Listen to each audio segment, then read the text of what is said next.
Waheshimiwa wabunge, asante.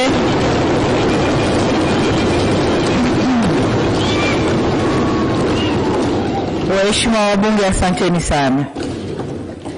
Mheshimiwa Musa Azzan Zungu, Spika wa Bunge la 13 la Jamhuri ya Muungano wa Tanzania, Mheshimiwa Dr. Jakaya Mrisho Kikwete, Rais mstaafu wa Jamhuri ya Muungano wa Tanzania, Mheshimiwa Balozi Dr. Emmanuel Nchimbi, Makamu wa Rais wa Jamhuri ya Muungano wa Tanzania, Mheshimiwa Dr. Philip Mpango, Makamu wa Rais mstaafu wa Jamhuri ya Muungano wa Tanzania, Mheshimiwa Dr. Hussein Ali Mwinyi, Rais wa Zanzibar na Mwenyekiti wa Baraza la Mapinduzi, Mheshimiwa Dr. Mwigulu Lameck Nchemba, Waziri Mkuu wa Jamhuri ya Muungano wa Tanzania, Mheshimiwa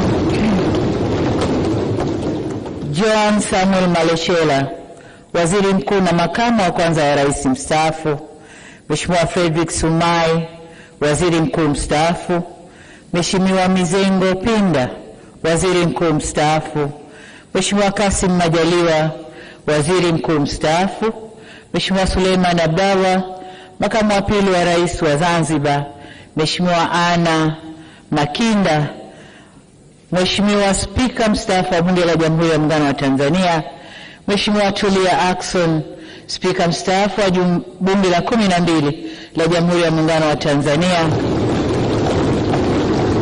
la Wawakilishi, Mheshimiwa Daniel Baransio, Naibu Spika wa Bunge la Jamhuri ya Muungano wa Tanzania, Mheshimiwa George Masaju, Jaji Mkuu wa Mahakama ya Tanzania, Mheshimiwa Hamis Ramadhani Abdallah, Jaji Mkuu wa Zanzibar, waheshimiwa wabunge wote wa Bunge la Jamhuri ya Muungano wa Tanzania, Mheshimiwa Hamza Said Johari, Mwanasheria Mkuu wa Serikali, ndugu Baraka Leonard, Katibu wa Bunge la Jamhuri ya Muungano wa Tanzania, Balozi Dr. Moses Kusiluka, Katibu Mkuu Kiongozi Mheshimiwa Injinia Zena Said, Katibu Mkuu Kiongozi wa Serikali ya Mapinduzi Zanzibar na Katibu wa Baraza la Mapinduzi, waheshimiwa wakuu wa mikoa mliopo hapa, makatibu wakuu mliopo, wakuu wa vyombo vya ulinzi na usalama, waheshimiwa mabalozi na wakuu wa mashirika ya kimataifa, wa jumuiya za kidiplomasia, ndugu Emmanuel Tutuba, Gavana wa Benki Kuu ya Tanzania, viongozi mbalimbali mliopo, waheshimiwa viongozi wetu wa dini, wageni wote waalikwa mliopo nasi, mabibi na mabwana, kazi na utu. Asanteni sana. Mheshimiwa Spika, naanza na wingi wa shukrani kwa Mwenyezi Mungu tujalia uzima na kutuwezesha kukutana hapa siku ya leo.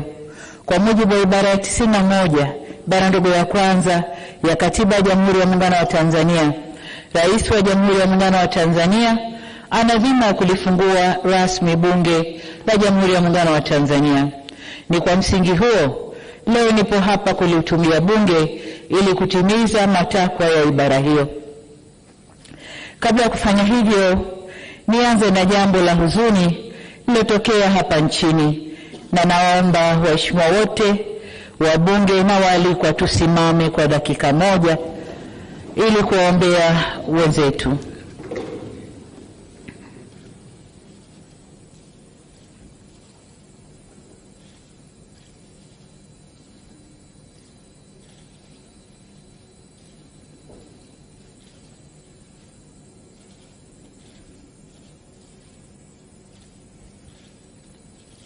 Waheshimiwa, tukae tumwombe Mwenyezi Mungu aziweke roho za waliopoteza maisha kwenye vurugu zilizotokea tarehe 29 siku ya uchaguzi hapa nchini kwetu.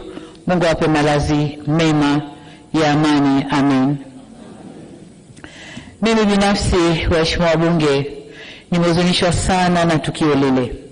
Natoa pole kwa familia zote zilizopoteza wapendwa wao, na tunaomba Mwenyezi Mungu kama tulivyoomba awapumzishe kwa amani.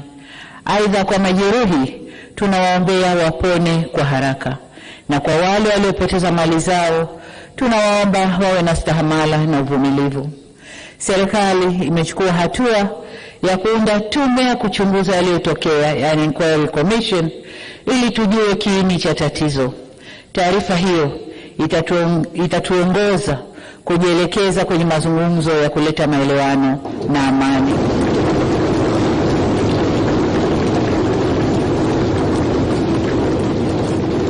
Mheshimiwa Spika, baada ya kueleza sononeko hilo, nijielekeze sasa kukupongeza wewe Mheshimiwa Musa Azzan Zungu kwa kuchaguliwa kuwa mbunge wa jimbo la Ilala na kupata imani ya waheshimiwa wabunge waliokuchagua kuwa spika wa bunge hili la 13. Ni imani yangu kuwa uzoefu wako katika bunge hili utakuongoza kusimamia utekelezaji wa shughuli za bunge kwa ufanisi mkubwa. Aidha, nitumie fursa hii kumshukuru kwa dhati Spika mstaafu Mheshimiwa Dr. Tulia Ackson kwa kuliongoza vyema bunge la 12. Serikali inaahidi kutoa ushirikiano wa kutosha katika utekelezaji wa majukumu ya bunge hili la 13. Kwa kauli hiyo hiyo, nimpongeze pia Mheshimiwa Daniel Baran Silo kwa kuchaguliwa kuwa naibu spika wa bunge hili. Aidha, nirejee pongezi zangu kwa Mheshimiwa Dr. Mwigulu Nchemba, Waziri Mkuu wa Jamhuri ya Muungano wa Tanzania, ambaye ameapishwa leo asubuhi. Niwapongeze pia waheshimiwa wabunge wote kwa kuaminiwa na Watanzania kuwawakilisha katika kazi adhimu ya kutunga sheria, kuishauri na kuisimamia serikali kupitia bunge hili la 13. Hongereni sana. Waheshimiwa wabunge, hii ni dhamana na dhima kubwa sana mliopewa na wananchi, na vivyo hivyo matarajio ya wananchi kwenu ni makubwa pia. Matarajio yao ni kuwa mtatumia muda wenu mwingi kuwa na mijadala inayoakisi raha na karaha wanazoziona, na mtasimamia na kuishauri serikali ipasavyo juu ya kutatua changamoto zao, na kwamba wakati wote mtajielekeza kulinda maslahi ya wananchi waliowachagua na maslahi mapana ya taifa letu. Mheshimiwa Spika, kwa vigezo vyovyote vile, bunge hili ni jipya. Takwimu zinaonyesha kuwa wabunge 223 kati ya wabunge 393, sawa na 56.7%, ni wabunge wapya kabisa. Aidha, 45% ya wabunge wote ni wanawake. Wabunge wanawake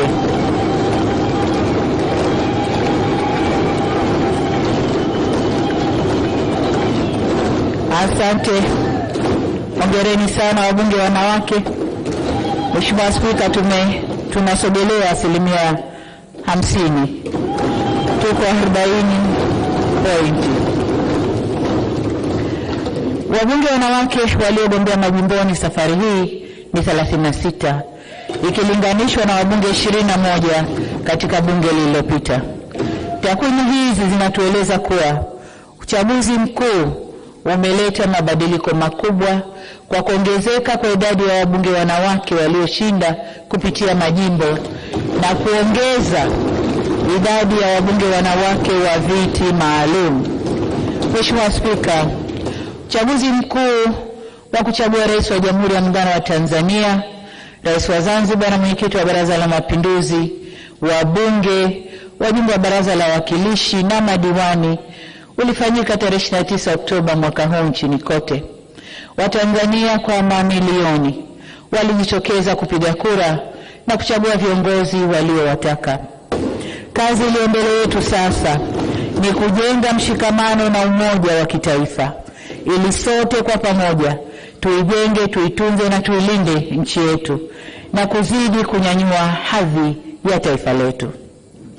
Nitumie nafasi hii kuwashukuru tena wananchi wa Tanzania kwa kujitokeza na kushiriki vyema kwenye hatua zote, kuanzia kujiandikisha katika daftari la kudumu la kupiga kura, kuhakiki daftari na kupiga kura.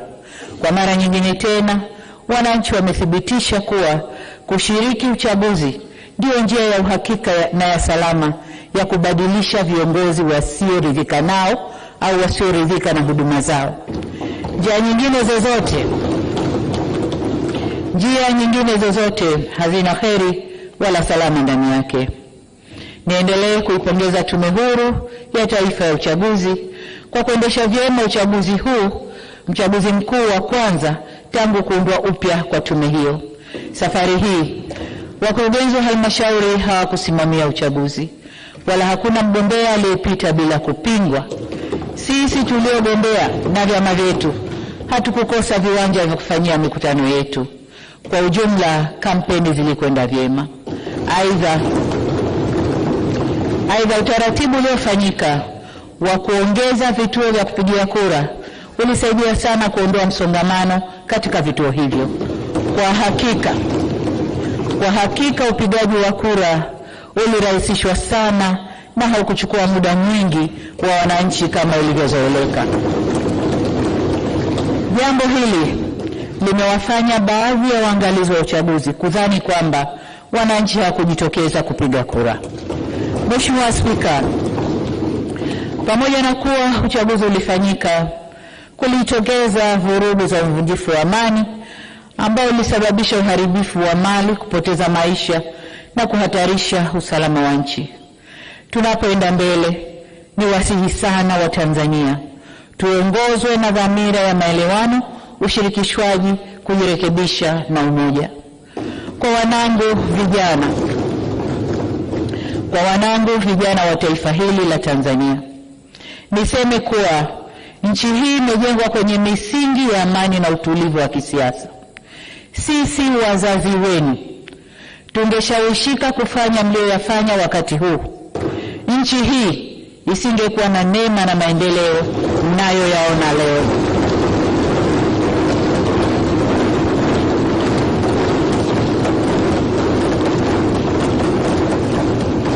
Mheshimiwa Spika, nataka nirudie hilo kwa wanangu vijana wa taifa la Tanzania. Sisi wazazi wenu, kama tungeyafanya mlioyafanya nyinyi, nchi hii isingekuwa na neema na maendeleo mnayoyaona leo.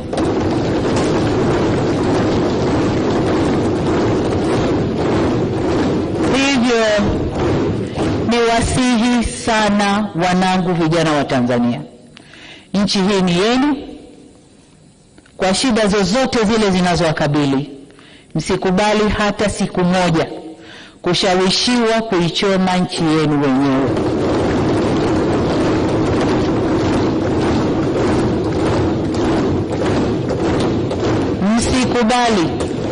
Msikubali kukata tawi la mti ambao mmeukalia. Msikubali kabisa. Hili nawaomba mlikatae kwa nguvu zenu zote. Ninyi ndio walinzi na wajenzi wa taifa hili, na wasihi kamwe msije kuwa wabomoaji wa taifa lenu. Mheshimiwa Spika, kuna wakati vijana hufuata mkumbo wa uhalifu kwa ushabiki. Ninatambua kwamba vijana wengi waliokamatwa na kushtakiwa kwa makosa ya uhaini hawakujua wanachokifanya. Nikiwa mama na mlezi wa taifa hili, ninavyoelekeza vyombo vya sheria na hasa ofisi ya mkurugenzi wa mashtaka kuangalia kiwango cha makosa yaliyofanywa na vijana wetu. Kwa wale ambao wanaonekana walifuata mkumbo na hawakudhamiria kufanya uhalifu, wawafutie makosa yao.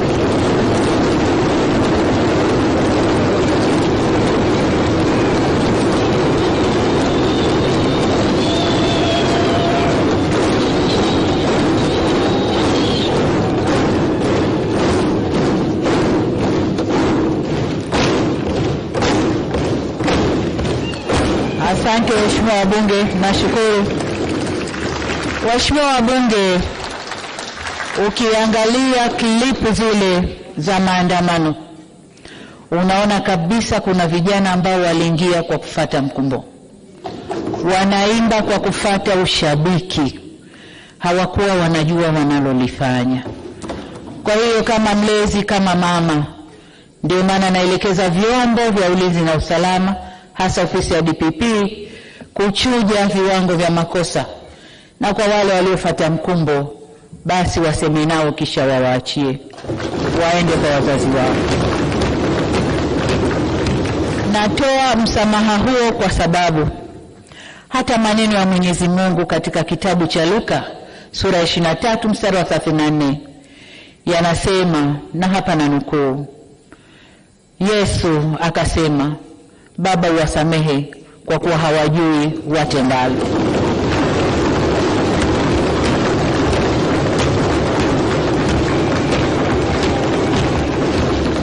Ndugu zangu wa Tanzania, tujifunze kutokana na mapito yetu. Hapana shaka kwamba Tanzania ni nchi inayofuata misingi ya kidemokrasia, ila neno demokrasia kamili inaweza kutafsiriwa kwenye mitazamo tofauti, haina formula moja. Kama taifa tunaendelea kujifunza na kujirekebisha. Hivyo basi sote kwa umoja wetu tunapaswa tuitumie fursa hii, tuendelee kujifunza, tujirekebishe na tukubaliane jinsi ya kuendesha nchi yetu kidemokrasia kwa kuzingatia tamaduni, mila na desturi zetu na sio za kuletewa. Kama tulivyoagizwa na ilani ya Chama cha Mapinduzi ya kipindi cha miaka 5 mwaka huu 2025 mpaka 30, moja ya hatua itakayotufikisha kwenye maelewano hayo ni marekebisho ya katiba yetu. Serikali imeahidi kuanza kulifanyia kazi suala la mabadiliko ya katiba ndani ya siku 100 za muhula wa pili wa awamu ya 6 kwa kuanza na tume ya usuluhishi na maelewano. Mheshimiwa Spika, tunapozungumzia umoja wa kitaifa tunaongozwa na uwepo wa tunu ya muungano wetu. Hivyo basi kuhudumisha, kuimarisha na kuenzi muungano wetu kutaendelea kuwa kipaumbele cha serikali tunayoiunda. Tutaendelea kuchukua hatua madhubuti kuhakikisha tunatatua changamoto za muungano kila zinapojitokeza. Mheshimiwa Spika, serikali ya awamu ya 6 iliendeleza tulioanza katika awamu ya 5, na hivyo kauli mbiu yake ilikuwa kazi iendelee. Ninyi ni mashahidi, waheshimiwa wabunge, kuwa kazi iliendelezwa na mengi yalikamilishwa. Kama nilivyoeleza katika hotuba ya kufunga bunge